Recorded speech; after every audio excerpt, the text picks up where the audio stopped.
आदरणीय भक्तजनों, सादर प्रणाम। हम आज भक्तवाल में श्री नाभाजी द्वारा वर्णित श्री अम्बरीश जी की कथा को सुनेंगे। ओम श्री गणेशाय नमः। श्री सद्गुरुदेवाय नमः। श्री सरस्वती नमः। ओम श्री आनंद कंद भगवान की जय। श्री नाभाजी महाराज की जय। आदरणीय भक्तजनों, अम्बरीश भगवान के इतने बड़े भक्त थे कि एक समय दुर्वासा जी उनके राज्य महल में आए और अम्बरीश जी एकादशी के व्रत का पारायण कर रहे थे द्वादशी को, और वे गंगा यमुना जी में स्नान करने के लिए चले गए। वहाँ उन्होंने बड़ी देर लगाई। जब ब्राह्मणों से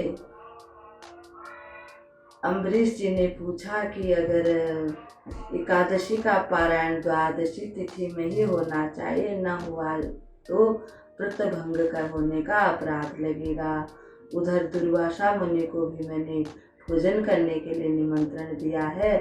अगर मैं उनका इंतजार नहीं करता हूँ तो अतिथियों से पहले भोजन करने का अपराध लगेगा।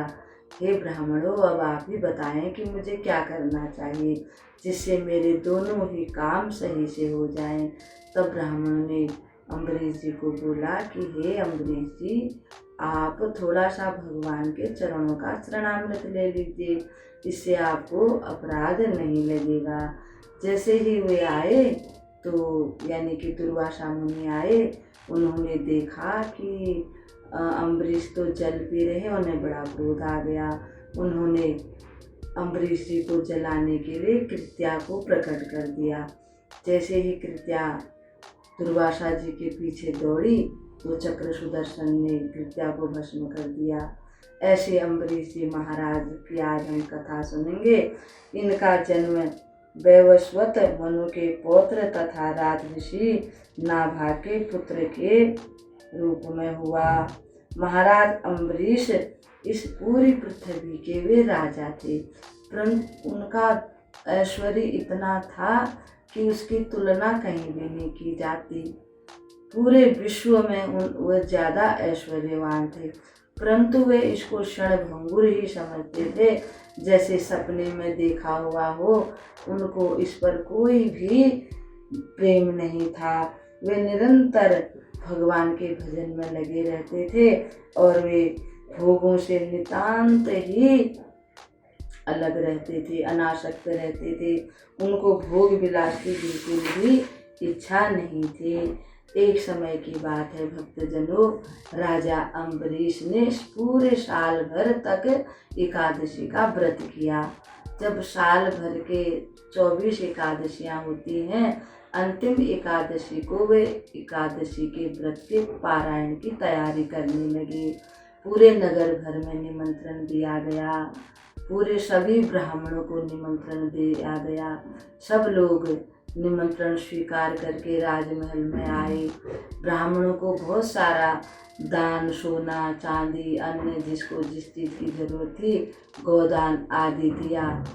बड़ी प्रसन्नता के साथ महाराज एकादशी की कथा इत्यादि सुनने लगे। दूसरे दिन द्वादशी के दिन अब पारायण की तैयारी होने लगी। सब लोग बड़े प्रेम से पारायण की तैयारी करवा रहे थे, उसमें सम्मिलित हुए। तो उन्होंने देखा कि दुर्वासा मुनि अपने शिष्यों के साथ पधार रहे हैं।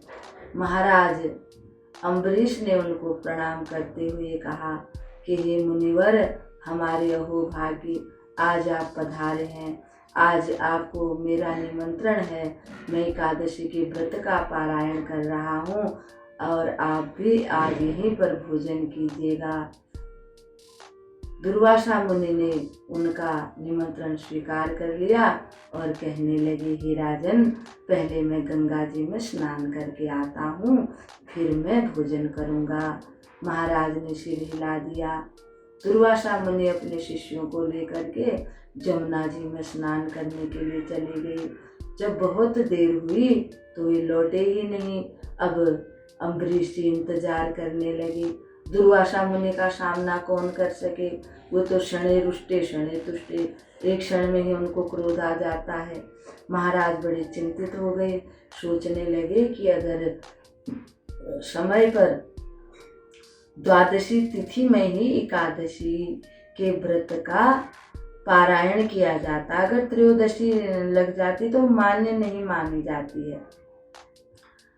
महाराज सोचने लगे अब मैं क्या करूं। ब्राह्मणों से पूछा, ब्राह्मणों ने कहा कि थोड़ा सा आप भगवान के चरणों का चरणामृत ले लीजिए। तब राजा ने ऐसा ही किया। इतने में दुर्वासा जी आ गए और बड़े क्रोधित हो गए।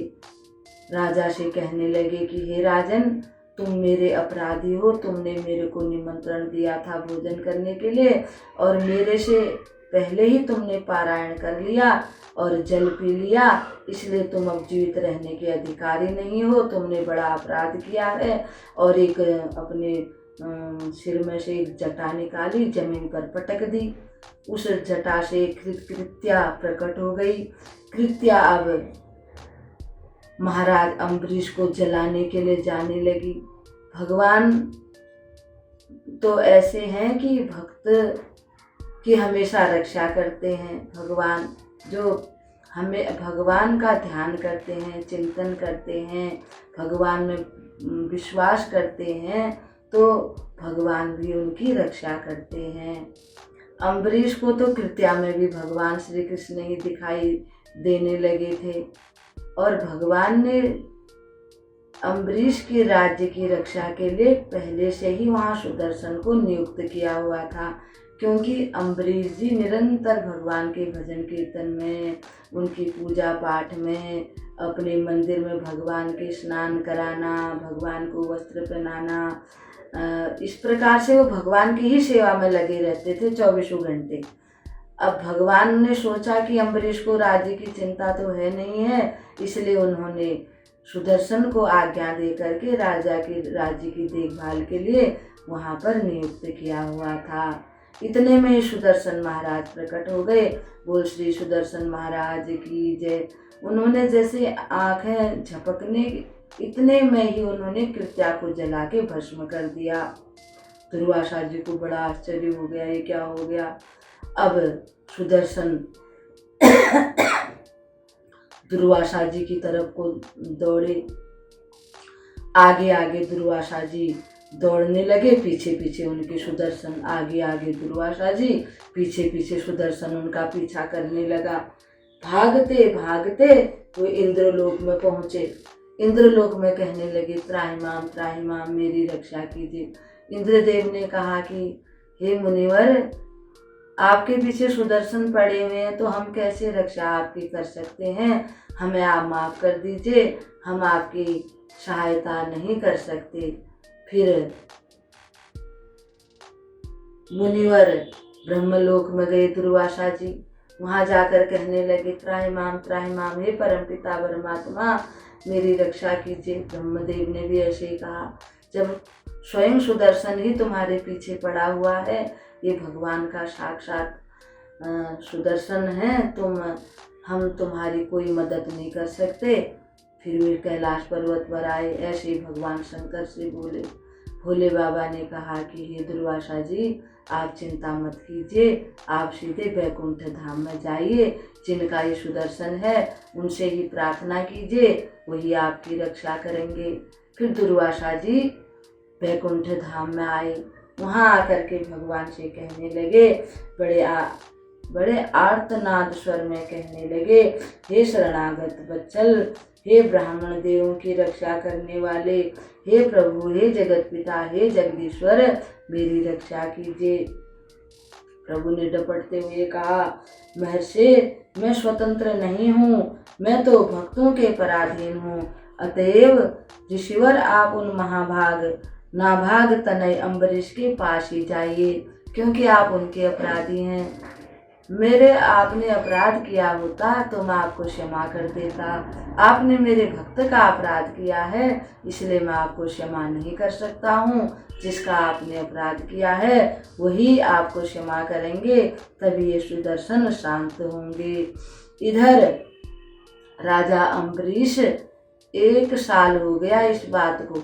1 साल तक वे खड़े रहे खाली जल पी के और अपने मन में विचार करने लगे कि मेरे कारण ही दुर्वासा मुनि मृत्यु के भय से परेशान हो रहे हैं। वे कब आएंगे यह सोचकर वे केवल भगवान का ध्यान करने लगे। जब ऋषि 1 साल बीतने पर लौट करके आए तो कहने लगे, हे राजन, मेरी रक्षा कीजिए, मेरी रक्षा कीजिए, मैं आपसे क्षमा मांगता हूँ करके जैसे ही पैरों में पकड़ करके क्षमा याचना करने लगे तो महाराज अम्बरीश ने कहा, हे मुनिवर, आप ये क्या कर रहे हैं? आप हमारे लिए पूजनीय हैं, मैं तो आपके लिए तुच्छ प्राणी हूँ, आप कृपा करके ऐसा मत कीजिए। फिर अम्बरीश जी ने सुदर्शन महाराज की स्तुति की। सुदर्शन से प्रणाम करते हुए कहा, हे सुदर्शन महाराज, अगर आप मेरी भक्ति से भगवान प्रसन्न हैं, अगर मैंने कोई अपराध नहीं किया है तो आप शांत हो जाइए। जैसे ही अम्बरीश जी ने ऐसे कहा, सुदर्शन शांत हो गए और अपने स्थान को चले गए। फिर महाराज अम्बरीश ने दुर्वासा मुनि का शिष्यों सहित बड़ा आदर सत्कार किया, उनको तरह तरह से भोजन इत्यादि से प्रसन्न किया और खूब सारी दक्षिणा इत्यादि दे करके उनके चरणों में बार बार प्रणाम करके उनको विदा दिया। भक्तजनों, अम्बरीश जी ऐसे भगवान के भक्त थे। उनकी इस प्रकार की भक्ति से एक राजकुमारी उन पर मोहित हो गई। उसने अपने मन में ऐसा विचार किया, अम्बरीश की जो कथा है वो दूर दूर पूरे भारतवर्ष में फैल गई कि वो एकादशी मैया के इतने भक्त हैं और भगवान विष्णु के इतने भक्त हैं। जो दुर्वासा जी सबको श्राप देते हैं, वे दुर्वासा जी भी उनके चरण पकड़ने के लिए भगवान ने उनको मजबूर कर दिया। इस प्रकार से दुर्वासा जी की कथा दूर दूर तक फैल गई। तो एक राजकुमारी को भी जब पता चला कि अम्बरीश जी इतने बड़े भगवान के भक्त हैं, वो स्वयं भी बड़ी भक्त थी, तो उसने अपने पिताजी को कहा, हे पिताश्री, अगर मैं किसी से विवाह करूंगी तो मैं महाराज अम्बरीश से ही करूंगी, नहीं तो मैं कुंवारी रहूंगी। जब उस राजकुमारी ने ऐसा कहा तो उनके पिताजी बड़े चिंतित भी हुए। फिर उन्होंने एक ब्राह्मण को महाराज अम्बरीश के पास भेजा, एक चिट्ठी लिख करके दी। चिट्ठी में ये सारी बातें कही। तब ब्राह्मण देवता अम्बरीश के पास जाकर जब सारी बात उन्होंने बताई कि हमारी राजकुमारी आपको ही पति रूप में वरण कर चुकी है, इसलिए हे महाराज, आपको उनकी मन की इच्छा अवश्य पूरी करनी चाहिए। तब अम्बरीश महाराज बोले कि हे ब्राह्मण देवता, मैं भगवान का एक सेवक हूँ, भगवान की सेवा के अतिरिक्त मुझे कुछ भी नहीं अच्छा लगता। मेरे घर में पहले ही बहुत रानियां हैं, मैं कोई ठीक प्रकार से उनको नहीं देखता, भगवान ही उनकी देखभाल करते हैं। फिर मैं एक अन्य राजकुमारी से विवाह करके उनको नहीं लाना चाहता, मैं नहीं उनके साथ विवाह करना चाहता हूँ, क्योंकि मुझे भगवान के अतिरिक्त कुछ भी नहीं अच्छा लगता। मैं भगवान का भक्त हूँ, मुझे भगवान से अधिक कोई भी प्रिय नहीं है।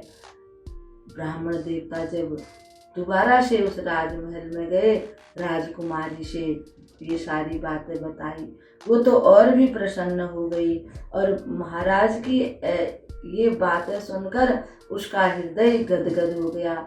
वो सोचने लगी कि महाराज के मन में तो बिल्कुल भी काम भावना नहीं है, ऐसे पुरुष ही मेरे पति बनने के योग्य हैं। फिर से उसने ब्राह्मण देवता को भेजा, ये कहा कि हे महाराज, अगर आप मुझसे विवाह नहीं करोगे तो मैं आत्महत्या कर लूँगी। और फिर एक स्त्री का आत्महत्या आपके द्वारा होने के कारण आपको अपराध लगेगा, आपको पाप लगेगा। एक धर्मात्मा राजा को ये शोभा नहीं देता।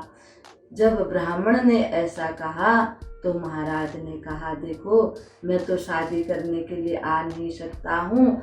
हम लोगों में ऐसी परंपरा है कि अगर राजा नहीं भी जाए तो उनका कोई हथियार जैसे तलवार इत्यादि से भी वो राजकुमारी विवाह कर सकती है। और आप ऐसे ही मैं एक आपको तलवार दे देता हूँ और उसी के साथ राजकुमारी अपने जो विवाह के जो नियम हैं सारे वो कर लेंगी और राजमहल में चली आएंगी। ब्राह्मण ने ऐसे ही किया। फिर राजकुमारी बड़ी प्रसन्न हो गई। उनके माता पिता ने उसी तलवार के साथ उस राजकुमारी का विवाह कर दिया। राजकुमारी अत्यधिक प्रसन्न होकर के और अपने राजा यानी अम्बरीश जी के राजमहल में बड़ी प्रसन्नता से आ गई और अपने पति श्री अम्बरीश जी को देख करके वो बड़ी प्रसन्न हुई और दोनों ही भगवान के भजन कीर्तन में अपने मन को लगाने लगी। और वो सोचने लगी कि इस दुनिया में मेरे से बढ़कर कोई भाग्यशाली नहीं है, क्योंकि मुझे ऐसे पति प्राप्त हुए हैं। इस प्रकार से भक्तजनों, अम्बरीश जी की कथा हम आज ये हमने एक भाग सुना है और दूसरे भाग की कथा कल हम सुनेंगे।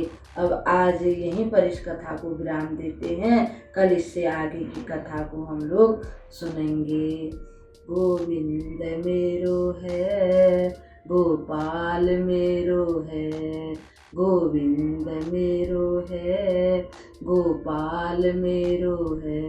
श्री बांके बिहारी नंदलाल मेरो है, श्री बांके बिहारी नंदलाल मेरो है।